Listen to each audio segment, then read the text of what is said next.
नमस्कार दोस्तों और बाबा के भक्तों, आप सब कैसे हैं। आशा है सब बढ़िया, first class, fit and fine होंगे। बाबा का आशीर्वाद जो है आज सब पर, बाबा की कृपा सब पर बनी रहे। और हम हिंदुस्तानी ही नहीं, बड़े बड़े देशों के लोग भी आज बाबा का लोहा मानते हैं। तो आपको एक किस्सा सुनाती हूँ, बाबा से ही जुड़ा हुआ है कि ये प्रधानमंत्री हमारे नरेंद्र मोदी एक बार फेसबुक के ऑफिस गए हुए थे, जो फेसबुक का हेडक्वार्टर है वहाँ पे गए हुए थे।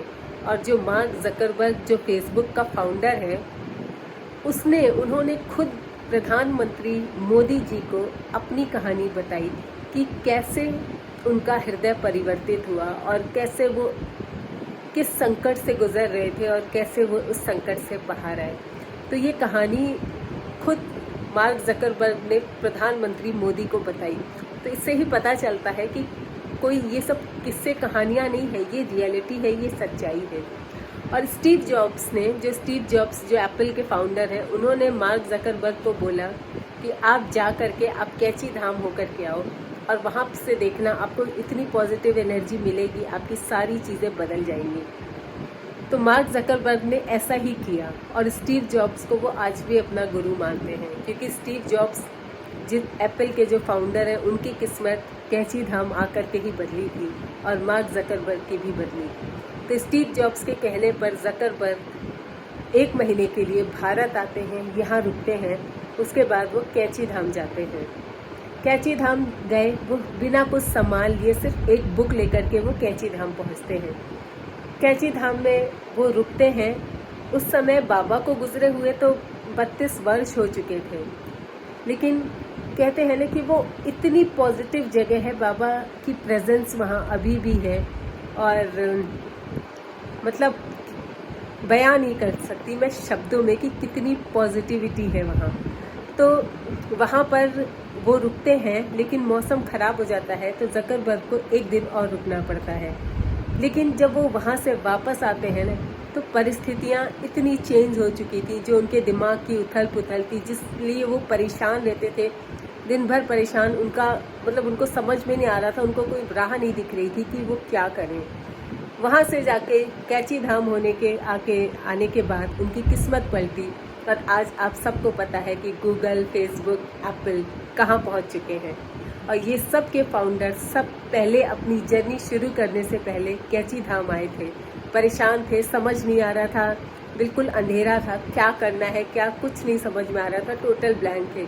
लेकिन कैची धाम आकर के उन सब का मार्गदर्शन हुआ और आज सब देखिए कि वो लोग कहाँ हैं और वो कैसी हस्ती बन गए हैं। इसलिए मैं बार बार आपको बताती रहती हूँ कि पॉजिटिव रहिए और अपने ऊपर विश्वास बनाइए, बाबा के ऊपर विश्वास बनाइए और हो सके तो कैची धाम जाइए। बाबा से भी जुड़ी एक कहानी है, मतलब एक बाबा की मैं जीवनी बता रही हूँ। बाबा का जन्म जो है ना 1900 के आसपास अकबरपुर यूपी में हुआ था और बाबा का नाम असली था लक्ष्मी नारायण शर्मा।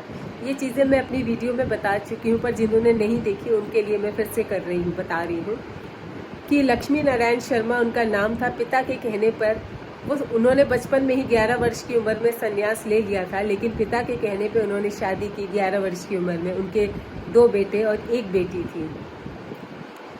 उसके बाद उनका मन गृहस्थ जीवन में नहीं लगा और वो सब कुछ छोड़ करके चले गए। अब आपको ये जानना है कि ये नाम जो है ना कैची धाम, ये कैसे फेमस हुआ, कैसे कैची धाम में इतने श्रद्धालुओं की भीड़ लगने लगी, ये कौन सी जगह थी, किसके द्वारा स्थापित की गई थी और क्यों स्थापित की गई थी।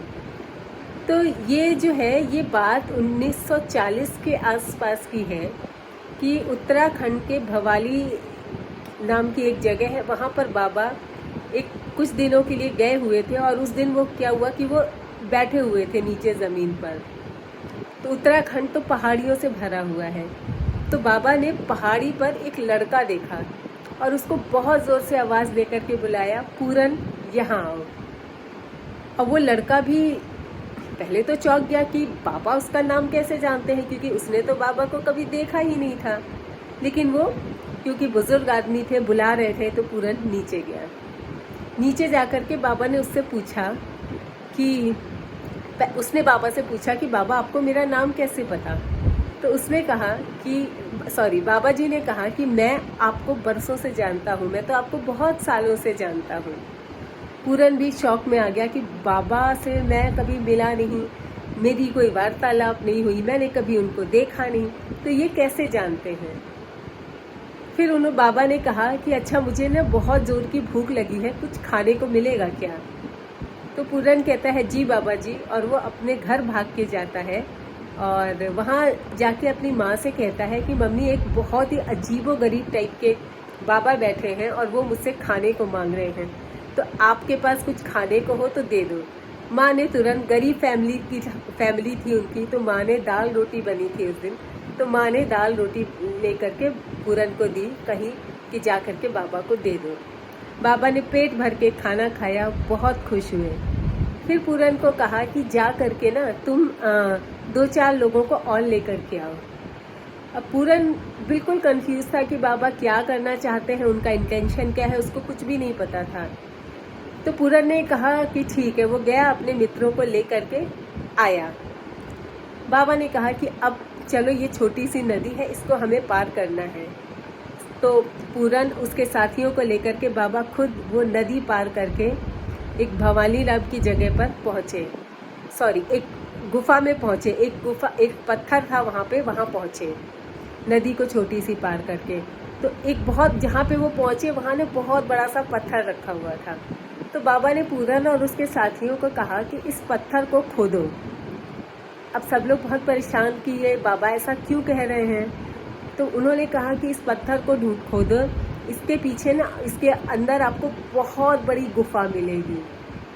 अब सब लोग बड़े परेशान कि इतने सालों से वो वहाँ रहते हैं, आज तक किसी ने कभी कोई गुफा नहीं देखी, सबका बचपन वहाँ बीता, कितने तो बुजुर्ग लोग भी थे, पर आज तक किसी ने वो गुफा वहाँ पे देखी ही नहीं। पर बाबा ने कहा कि इसको खोदो। तो सब ने मेहनत करके उस पत्थर को तोड़ा और वहाँ पे सच में एक गुफा मिली।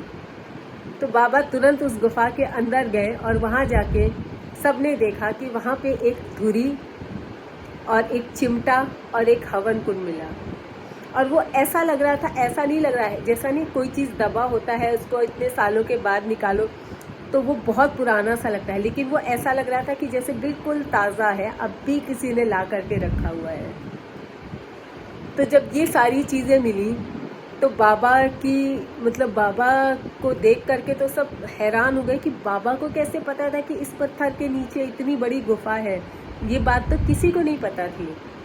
तब बाबा जी ने कहा कि ये हनुमान जी की स्थली है, यहाँ पे हनुमान जी रहा करते थे और ये सारा सामान भी उन्हीं का है, और अब से यहाँ पे रोज़ हनुमान जी की पूजा होगी। और वो चिमटा, धुरी और हवन कुंड को कहा कि जाके नदी में इसका शुद्धिकरण करके लाओ, उसके बाद मैं इसको यहाँ पे स्थापित करूँगा।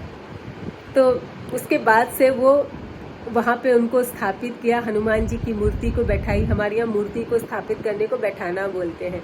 वहाँ पे मूर्ति को बैठाई और उसके बाद वहाँ जो भक्तों का तांता लगा, क्योंकि वो इतनी सिद्ध जगह थी ना, क्योंकि वो हनुमान जी की जगह थी। तो ये जगह भक्तों की श्रद्धा, श्रद्धालुओं की भीड़ इतनी सारी उमड़ी और इस जगह का नाम दिया गया कैंची धाम। तो ये है कैंची धाम। क्यों इतनी मान्यता है इस जगह की? क्योंकि बाबा वहाँ रहते थे और वो हनुमान जी की स्थली है, हनुमान जी वहाँ थे, इसीलिए इतनी पॉजिटिविटी, इतनी एनर्जी और इतनी ऊर्जा है उस जगह पे। तो बार बार मैं जैसा कि कहती हूँ कि कैंची धाम जाइए और वहाँ जाइएगा ना तो कंबल ज़रूर चढ़ाइएगा। कहते हैं जो कंबल वहाँ पे दान करते हैं ना, बाबा को चढ़ाते हैं, उनकी हर मुराद बाबा पूरी करते हैं। तो ये कैंची धाम की कहानी थी कि कैंची धाम क्यों प्रसिद्ध हुआ, क्यों फेमस हुआ। और आप सबको पता है बाबा भले ही शरीर उन्होंने त्याग दिया, समाधि ले ली, 1973 को उन्होंने समाधि ली, लेकिन वो आज भी यही हैं, हम सब के बीच है, हम सब की मदद करते हैं। मेरी मदद की वीडियो मैं डाल चुकी हूँ, जाकर के डिस्क्रिप्शन में देख लीजिएगा कैसे मिली। और मेरी ना बहुत सहायता करते हैं, मेरी हर कदम पे बाबा सहायता करते हैं। शायद यही प्रेरणा मुझे मिली कि मैं आप तक आके आपसे रूबरू होकर के आपको इसके बारे में बताती हूँ कि मुझे क्या क्या ज्ञान बाबा ने दिया, क्या क्या मेरी हेल्प की बाबा ने, मुझे कैसे मदद की। इसलिए आप सब बाबा के ऊपर विश्वास रखिए, विश्वास टूटने मत दीजिएगा। मैं अभी खुद आज बाहर से आपके लिए वीडियो बना रही हूँ और मैं खुद हनुमान जी के मंदिर आज आई हुई थी और आज मैंने हनुमान जी के दर्शन किए, मतलब बाबा के दर्शन किए। तो प्लीज़, और वो प्राचीन मंदिर का जो मैंने आपको किस्सा बताया है, अगर आपने मेरा वीडियो देखा है, उसके बाद से मेरी आस्था इस मंदिर में और बढ़ गई। और आप जाके देख लीजिएगा, और चैनल अच्छा लगे तो सब्सक्राइब, लाइक, शेयर ज़रूर करिएगा, ताकि लाखों लोगों को बाबा की बारे में पता चले और बाबा कैसे हेल्प करते हैं वो पता चले। और इसलिए नहीं कह रही, मेरा खुद का एक्सपीरियंस है, इसलिए मैं आपको बार बार कहती हूँ। तो अपनी विश्वास बाबा पे बनाए रखिए, और फिर मैं कल आपसे एक नई बाबा के चमत्कार के साथ मिलती हूँ।